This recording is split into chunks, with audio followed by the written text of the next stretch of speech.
Wish.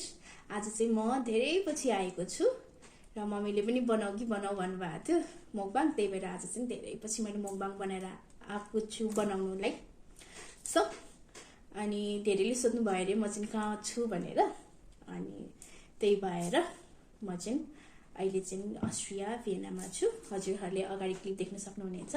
र यति भन्दै म चाहिँ खानु सुरु गर्न आँटेको छु। त्योभन्दा अगाडि म चाहिँ आज के खाँदैछु भन्न लागिरहेको छु हजुरहरूलाई।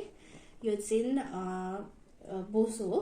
बोसो बनाउँदा बनाउँदै सबै बिग्रेछ क्या मेन चाहिँ। अनि यो चाहिँ भेडाको बोसो हो। अनि मसँग क्युकम्बर साइड डिसेसहरू धेरै छ। अब चाहिँ सेलिन्छ, त्यही भएर हतार हतार सुरु गर्न आँटेको छु।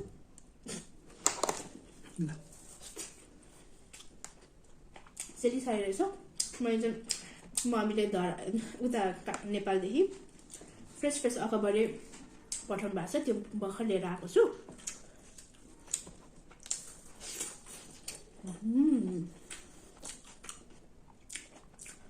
बोसो चाहिँ नच छ है, बोसो पिलेको छ भनौँ।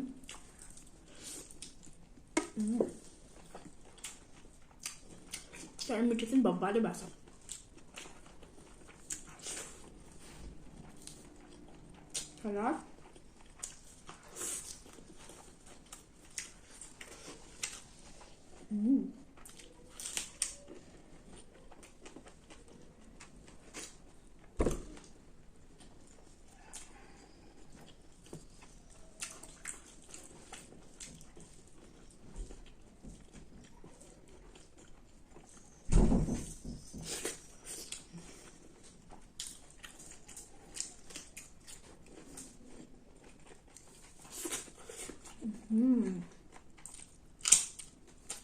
Original blackberries. Oh, as a dessert with the hand bun.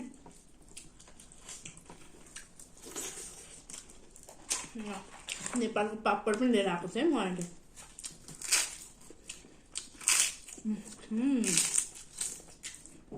यसरी मुसेर खाँदा झन् क्या दामी।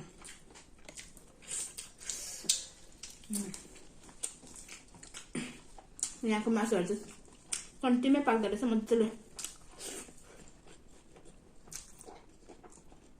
छिप्पेको हुँदैन रहेछ।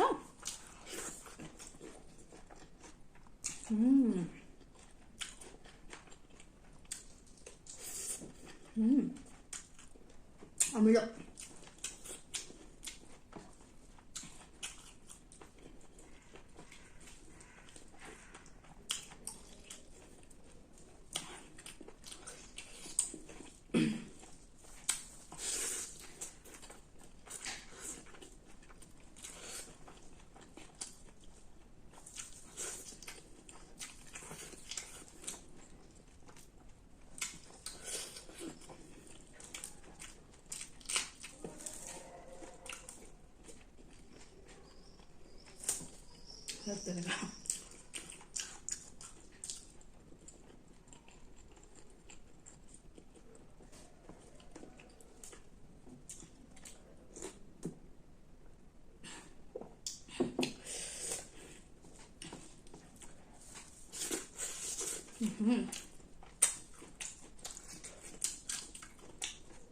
भेडाको मासु चाहिँ खत्रै मिठो हुँदो रहेछ है गाइस।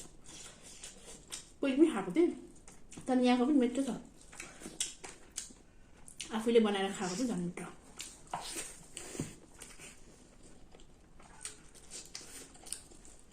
यो सलाद यतिकै खाँदा त नमिठो थियो, योसँग मिक्स गरेर खाँदा त खतरा।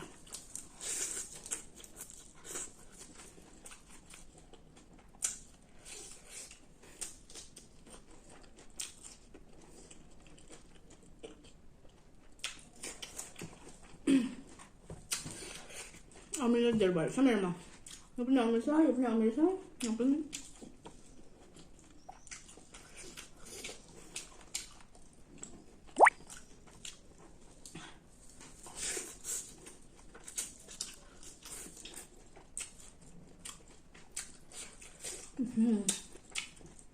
आलु साधेको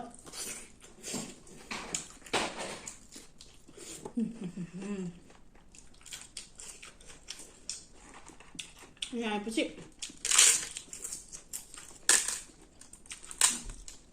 धेरै पछि यस्तो मिठो गरी खाएको छु, त्यही पनि मकबाङमा।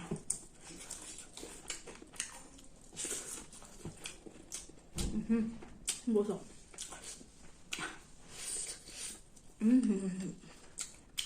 खट्टा, यो बोसो खाएपछि यो अमिलो।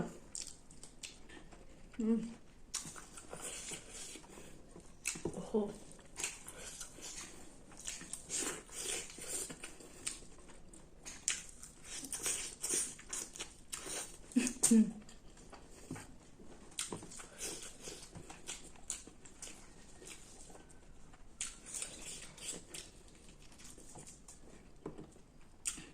यहाँ आइदेखि क्युकम्बर पनि फर्स्ट टाइम किनेको है यो।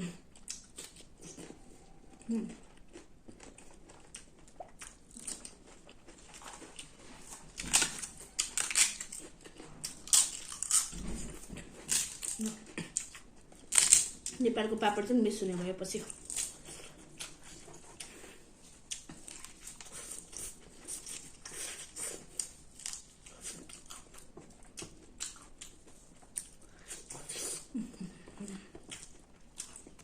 कति पछि मिठो गरेर खायो मकबाङमा पनि।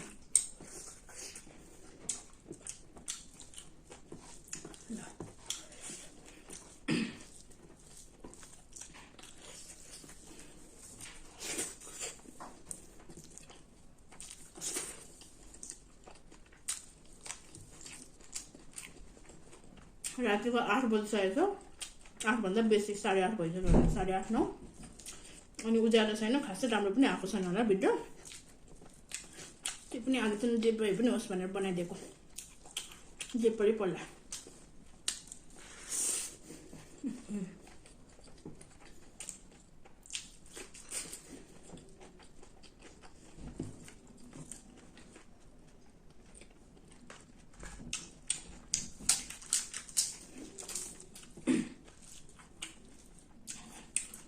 Del पैसा मलाई त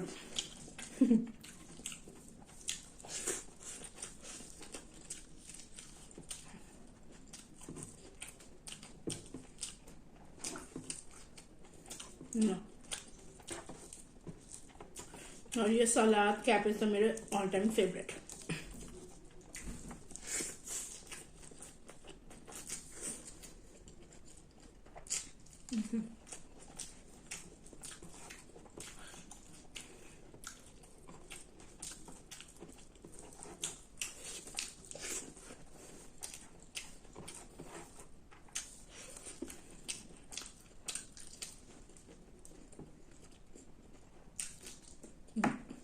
Very on the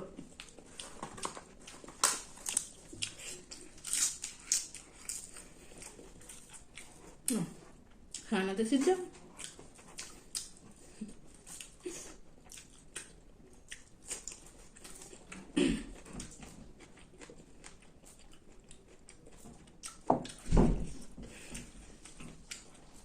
हरियो पातमा खाने धोको थियो, आज चाहिँ फोइल पेपरमा खाइरहेको छु गाइस म। पूरा भएन मेरो विश चाहिँ।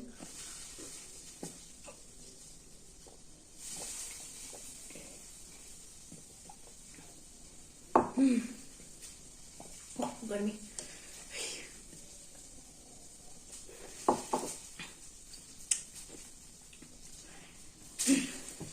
एउटा यो खाइदिउँ न त।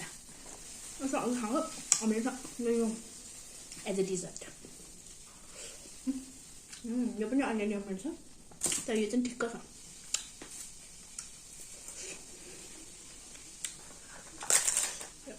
लास्टमा